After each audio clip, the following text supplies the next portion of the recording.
live a fake life. Some Christians live a life based on pretending. Some Christians, they want to act. And that's why the Lord Jesus in the book of Revelation rebuked the leader of Thyatira, one of the 7 churches, when you read Revelations, in the book of Revelations 2 and 3. Thyatira, that's where the word theater came from. These names are all from the Greek language. They derive from the Greek language. Thyatira is theater, where theater came from. And who goes on that theater? Actors. The Lord says, when Christianity becomes a show, when Christians begin acting on one another, I will rebuke you all. You cannot fake, you cannot act, because nothing is hidden before the Almighty Jesus Christ of Nazareth. He is God. He knows you more than you, and He knows what you will do, what you will think, and where you will go before you even know it. He is God. And to come and fathom this, it is impossible to fathom God fully. So stop pretending and stop living a lie. Stop living a lie. Let me tell you this, my beloved. Every human being's life on earth is like a dream. And I'm here not talking just about Christians. I'm talking about all humanity. Every human being's life on earth is like a dream. And to prove this, when a person departs from this realm, in other words, dies, when a person leaves this world as if they never existed, maybe it was my mother, maybe it was my father, maybe it was someone extremely close to my heart, but the moment they leave, as if they had never been here.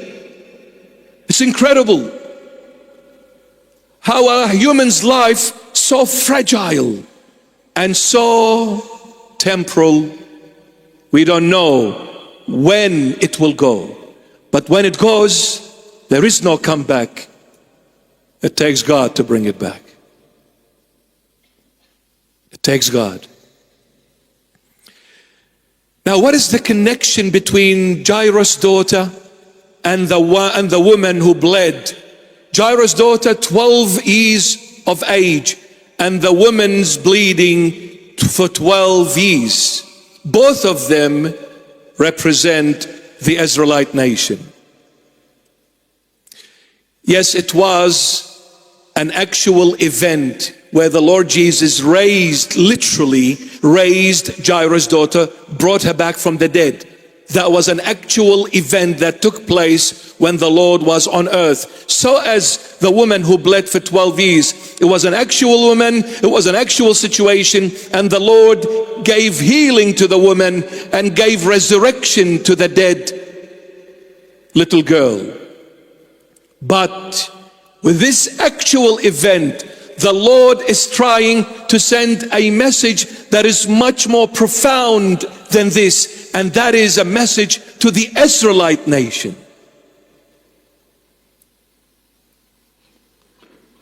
When somebody's bleeding, blood represents life. And when the blood leaves, then that life leaves that body. The body lives on that blood. When a human being loses their blood, they will die. So this woman bleeding, meaning she was gradually dying. And this 12-year-old girl, she was also dying. And by the time the Lord Jesus healed this woman that was bleeding, as he continued his journey to Jairus' house, one of the servants came and said to Jairus, "Don't give the master a hard time, your daughter just died." And then the Lord turns to Jairus and says, Your daughter will be fine. She'll be healed. Don't worry. But she died. Yet the Lord was still going on his way to Jairus' house. And the Lord continued the journey and wanted to tell Jairus, I just healed a woman who bled for 12 years. The moment she just touched the border of my garment, 12 years seeking doctor's help, nothing eventuated from it. But in a split moment, she was healed on the spot. Jairus, be of good faith and just realize what I've just done. If I can heal this dying woman, do you think I cannot raise your daughter? And by the way, healing this dying woman, the bleeding woman, is exactly raising somebody from the dead, because bleeding refers to dying, and this young girl was dying as well. And what is death? Death, at the end of the day, is sickness. Is sickness, my beloved. Why? What is the sign of death? Illness. Why do people get sick? Because they are all mortal. If people were immortal, none of them would have been sick. The sign of death is sickness, illness. That's why all of us get sick. Because we're all mortal. Sickness leads to death. Oh, I feel so sorry for so-and-so. They died because they had, I don't know, a heart attack or a stroke or cancer or whatever complications. These are all signs that we are all mortal beings. So at the end, this death, which is sickness, requires healing. The Israelite nation has been dying for a very long time. And the only healer is the Messiah. Now, let me tell you this. If the Old Testament people are the Israelite nation, then the New Testament people are the followers of Christ. And this Christ is the rightful owner of the Old Testament as well. Both Old and New Testament belong to him. He is the good shepherd to one beloved church with two branches, branch of the Old Testament and branch of the New Testament. Just like, and by the way, look at this, 12 years of bleeding and the age was 12. The Israelite nation is made out of 12 tribes. So both the bleeding woman and Jairus' daughter, number 12, represents the 12 tribes of Israel. And Israel is depicted in the book of Jeremiah as the woman, the bride of God. So the woman here represents the Israelite nation.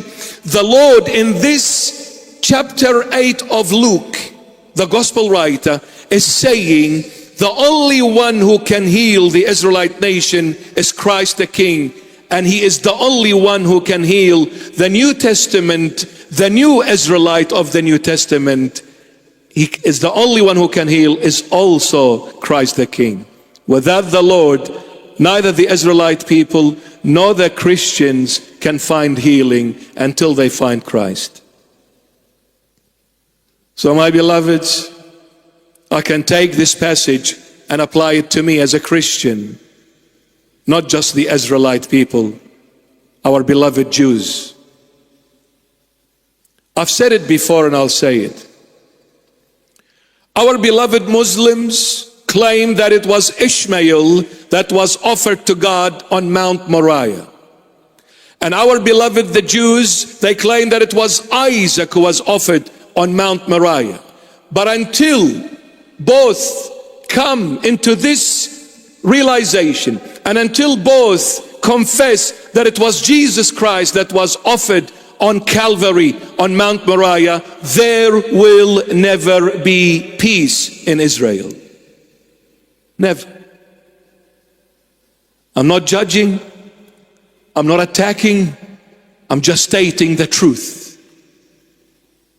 Until all of us acknowledge that it is Christ and Christ alone who is the only true healer, there will never be healing.